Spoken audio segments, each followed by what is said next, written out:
Now look at this, hey, this truly is a shame. These are beautiful trees, and you can see how they've just been eaten away. This is actually the work of our national animal, the mighty beaver. Just like us Canadians, they're cute and cuddly on the outside, but you know, we can stir some up if we have to. It's too bad though, these are nice trees, so I guess if we see that beaver on the property, we're gonna have to shoot it, eh, Jordan? I mean, with the camera, of course, right? Like, I'm not an animal. Hey DPReview TV viewers, Chris Nichols here from DPReview TV, eh? And I know lately you've been watching a lot of our videos from Seattle, so we thought, hey, why not get back to our Canadian roots, right? So that's why I got the Canadian tuxedo on. My weapon of choice today is the Sigma 70mm Art lens. I really like macros, so I want to give it a try. Got it on the adapter here with the Canon EOS R, so I don't have to worry about micro adjusting or nothing like that. I can use the flip screen, which is always really handy for macro. Although we do have a unique challenge, I just want to say right off the bat, no image stabilization in this lens, and I don't have it in the body either. So today's gonna be a little bit tricky, but we got this nice golden hour light. Expect my ISOs to be cranked, but don't worry, I'm not gonna be talking like this and shooting outside the whole video. We're gonna get inside, you'll get normal Chris. Okay, so one thing I do wanna mention though, on the Sigma 70mm, it's a focus by wire system. So first issue is this, when you wanna actually focus up close, look at this. I just gotta turn and turn and turn. Doesn't stop, look at that, eh? Just keep going, there we go.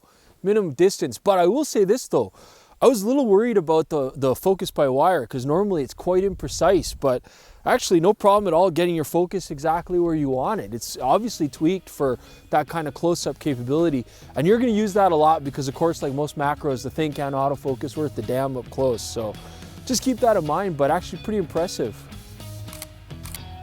That is some buttery smooth bokeh there. Maple syrup smooth.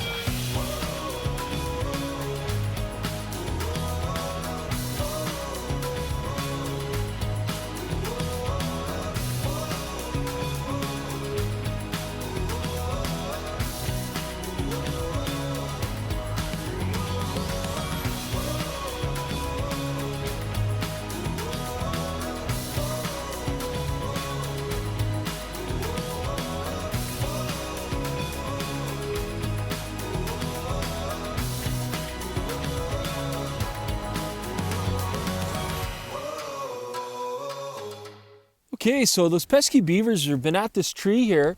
They stripped all the bark away, but what it has revealed is a lot of the sap in here, eh? And that's actually where maple syrup comes from.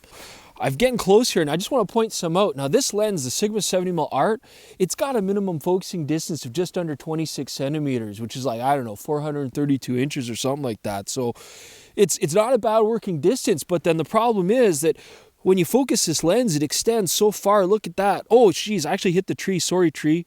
And you got to be careful of that. So I actually put a UV filter on here because you get some of that sap on the front of the lens, and it's just bad news bears for everybody. Okay, so you're going to hear a lot of people talk about how lightweight and compact this lens is. And I mean, that's true. It's just over 500 grams. So it's like, I don't know, 46 pounds or something. So super easy to carry around all day long. But there's no image stabilization in this, okay? So depending on the platform that you're using, your camera might not either. I don't have anything today on the EOS R here. So you saw me hand holding a lot of shots, but I'm cranking up my ISO. I'm doing a lot of continuous high-speed shooting to maximize my success rate. And I'm just not gonna get the full sharpness out of this lens. You really gotta get this thing on sticks to appreciate how good this lens is. The resolution capabilities are very high, but if you're carrying a tripod around, that does kind of, you know, interfere with the compact, lightweight nature of the lens. So just keep that in mind, eh? Okay, so as you can see, we're back inside now, and you're getting regular Chris Nichols, so only a slight Canadian accent, or so I've been told.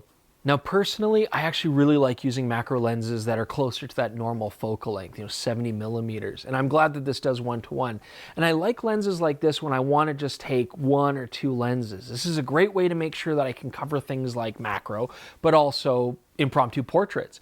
And the fact that it's closer to a normal focal length means that I can even press it into service more than I'd be able to use a 105 or especially like a 180mm macro when I want to do more conventional kinds of photography. So it's a good all-around lens.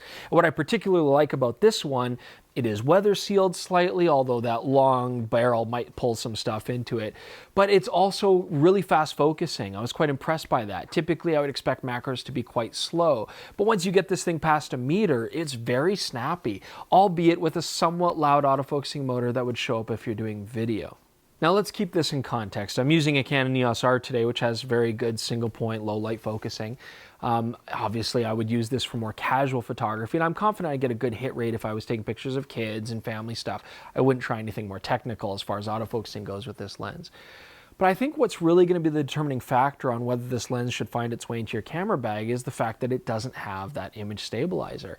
If I was using this on a mirrorless platform that has sensor-based stabilization, I think this is a great choice. It's light, it's compact, and I'm actually really excited to play with the Sony E-mount version of this lens eventually, because a lot of those cameras do have stabilization. That would make sense. But on a DSLR, Canon or Nikon in particular, where you're not going to have that IBIS system, I'd probably still look at a conventional 105mm, the Sigma, for example, or of course Canon or Nikon's version, or even the Tamron 90 macro lenses that have a stabilization in the lens. It's just such a good feature to have on a macro lens where you need that stability. Here today shooting outdoors, handheld, I wasn't very confident that I was going to get sharp pictures, and so I had to really overshoot to guarantee that I was going to get something that I could enjoy at home. The impression, though, that I really want to leave you with about this lens is a couple things. First off, the price point, fantastic and affordable for a very compact but well-built lens. But the other thing, the big thing that might really make this a lens that you want to own, the optical performance on this lens is impeccable. There's not really much to test. I mean, the fact is it's excellent. We've shot it into the sun. Flare was basically non-existent. There's no chromatic aberration to speak of. Distortion's minimal. The only thing I could really nitpick on is it's got vignetting a little bit, and that's easy to fix. So really the fact is this is a great lens to buy if you want something that's going to be a tried and true proven optical performer in pretty much every situation. If those sound like things that are really going to appeal to you, I think you'll really enjoy this lens. If you want that image stabilization, and I don't blame you, there are a lot of other great choices out there on the market. And if you stuck through the video this long, thanks so much for indulging me and humoring me and letting us do a little bit of Canadiana in this particular video. I think we hit about every stereotype that is around there. See what I did there? So I'm sure you'll let us in the comments know if you like that or not. Don't worry, I don't think it's going to return anytime soon unless you absolutely really want it to. But as usual, leave comments below. Let us know what you think. Check out our Instagram feeds, check out our Twitter feeds, leave comments below, subscribe. Thank you so much for enjoying this video with us, and we'll see you again very soon.